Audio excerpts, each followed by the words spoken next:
സ്വപ്നങ്ങൾ. ഇതാണ് മാരിവില്ലിന്റെ ഗോപുരം. അല്ല, ലൈറ്റ് ദുബായ് സ്കൈ ലൈൻ. പ്രിയ സുഹൃത്തുക്കളെ, നമ്മളിപ്പോൾ ബുർജ് ഖലീഫയുടെ സമീപത്തു കൂടെയുള്ള ഷെയ്ഖ് സായദ് റോഡിലൂടെയാണ് കടന്നു പോയിക്കൊണ്ടിരിക്കുന്നത്. നിങ്ങളൊക്കെ പറയുകയാണെങ്കിൽ അങ്ങനെയല്ല അറിയാം സുഹൃത്തുക്കളെ. പണ്ട് ഒട്ടകങ്ങൾ നടത് എന്ന് പറഞ്ഞിട്ട് നിങ്ങളുടെ പ്രസന്റേഷൻ. പണ്ട് ജുമേരയിൽ നിന്ന് ദേരയിലേക്ക് വരുമ്പോൾ ഇവിടെ ഒന്നുമില്ലായിരുന്നു, 2 ഓലക്കൂടിൽ മാത്രമാണ്.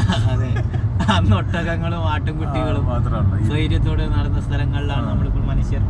ഇപ്പൊ ഇതാ നോക്കും. അതെ, ഒരു ഓലക്കൂടിൽ പോലും കാണാനില്ല. കാറുകൾ പോകുമ്പോൾ വെയിലടിക്കാതിരിക്കാനാണ് ഈ മേൽക്കൂരകൾ പണിഞ്ഞതൊക്കെ. എടുത്തിട്ട് അലക്കും മനുഷ്യന്മാർ. ഇതെല്ലാം കൂടെ ഇങ്ങനെ തന്നെ ഞാൻ കിട്ടുകൊടുക്കും. ഡയലോഗെല്ലാം കൂടെ എങ്ങനെ ഉണ്ടാവും? നിങ്ങൾ രണ്ടിന്റെ ഫോട്ടോ ഇങ്ങനെ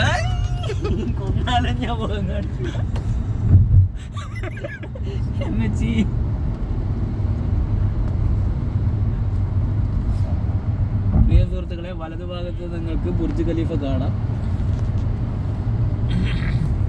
ഈ ബിൽഡിംഗ് കഴിഞ്ഞിട്ടുണ്ടെങ്കിൽ റൈറ്റിലേക്ക് ഷിഫ്റ്റ് ചെയ്തു ഈ മാറുന്ന അതാ ബുർജ് ഖലീഫ.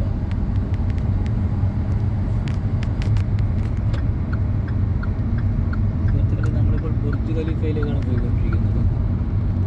അല്ല, ഇത് എത്ര ലെങ്ത് ആയി വീഡിയോ? കിടക്കട്ടത് എന്തെങ്കിലും കാലത്തൊക്കെ ഉപയോഗിക്കാം. നാട്ടിൽ പോയിരിക്കുമ്പോഴേ നെസ്റ്റു നിങ്ങൾ നിർത്തി പോവാ. നാട്ടിലേക്ക് എന്തെങ്കിലുമൊക്കെ പോകൂലേ നമ്മള്. അത്രയും കാലം മൊബൈൽ ഉണ്ടാവും. അവന്യൂ പാർക്കിംഗ് ഇതിൽ കയറിയ വാലറ്റ് മാത്രമല്ലേ ഉള്ളൂ.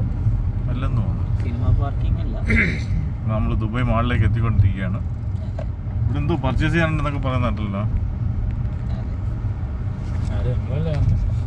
അതാ ബുർജ് ഖലീഫയുടെ ചോട്ടിലാണ് നമ്മളുള്ളത്.